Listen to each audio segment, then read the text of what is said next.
अस्सलामुअलैकुम नाजरीन मोहतरम, नाजरीन गिरामी, आज की बड़ी ब्रेकिंग न्यूज रूस और डेनमार्क के हवाले से सामने आई है, जहां रूस की समंदरी फौज ने डेनमार्क की समंदरी हुदूद में दाखिल होकर खलबली मचा दी है और डेनमार्क के वजीर खारजा ने रूसी फौज की इस कार्रवाई पर अमेरिका समेत पूरी दुनिया को दुहाई दी है। लेकिन नाजरीन गिरामी, रूस ने ये कार्रवाई डेनमार्क के खिलाफ बिला जवाज या बिला वजह नहीं की, बल्कि यूक्रेन और रूस की आपसी जंग में डेनमार्क ने यूक्रेन को हारपून मिसाइल सप्लाई किए थे, जिनका इस्तेमाल करके यूक्रेन ने रूस की ब्लैक सी में मौजूद एक नेवल बोट को नुकसान पहुंचाया और इसके फौरन बाद ही रूसी फौजी तर्जुमान ने डेनमार्क को इंतबाह जारी किया था कि डेनमार्क को इस जुर्म की सजा जरूर दी जाएगी। सिर्फ यही नहीं बल्कि यूक्रेन के साथ जंग की शुरुआत में ही अमेरिका और यूरोप ने रूस के खिलाफ लड़ने के लिए यूक्रेन को खुलकर हथियार दिए और उस वक्त भी रूसी सदर ने यह बयान दिया था कि जैसे ही रूसी फौज यूक्रेन पर लगाम कस लेगी, उसके बाद यूरोपीय मुल्कों और अमेरिका से सारे हिसाब चुकता किए जाएंगे। लिहाजा फिनलैंड, स्वीडन और अब डेनमार्क एक एक करके रूस अमेरिकी इत्तेहादियों का सुकून बर्बाद कर रहा है और उनके पीछे हाथ धोकर पड़ गया है।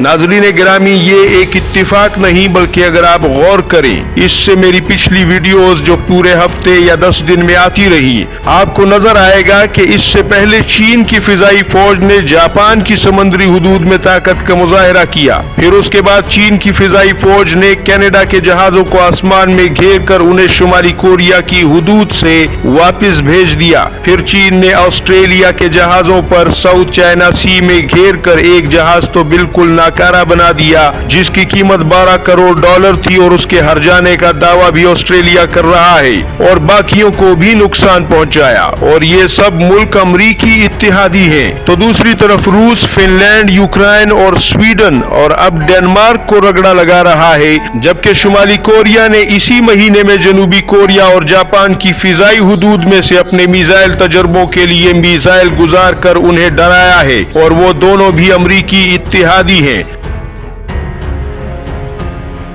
लिहाजा जहां चीन, रूस और शुमाली कोरिया अमरीकी इत्तेहादियों पर जमीन और आसमान एक किए हुए हैं, वहां अमरीकी इत्तेहादी ये तवक्को कर रहे हैं कि अमरीका भी अब मैदान में आकर रूस और चीन या फिर शुमाली कोरिया को एक मुस्तनद जवाब दे और उन पर अपना कंट्रोल मजबूत करे। अगर अमरीका ने देर कर दी तो यकीनन अमरीकी इत्तेहादियों का न सिर्फ ये कि अमरीका पर एतमाद खराब होगा, मुतनफ्फर होंगे, बल्कि खतरा है कि अमरीका कहीं तनहा न रह जाए, क्योंकि इत्तेहादियों का हौसला और हिम्मत और उनका भरोसा टूटने के बाद ये खतरा मौजूद है कि वो अमरीकी इत्तेहाद से अलहदगी पर भी गौर कर सकते हैं। लिहाजा अमरीका को चाहते न चाहते हुए भी इस मामले में एक्शन लेना होगा। लेकिन अब देखना है कि अमरीका या फिर यूरोपीय मुमालिक इस हवाले से क्या कदम उठाते हैं, क्योंकि यूक्रेन ने रूस के खिलाफ जितनी मुजाहमत करनी थी वो कर ली और चीन के सामने भी कोई अमरीकी इत्तेहादी नहीं ठहर रहा। लिहाजा अब आगे चलकर देखना होगा कि हालात क्या रुख इख्तियार करते हैं। उम्मीद है आपको ये रिपोर्ट पसंद आई होगी। दुआओं में याद रखिएगा। अल्लाह हाफिज़ नासिर। पाकिस्तान जिंदाबाद। उम्मत मुस्लिमा पाइंदाबाद।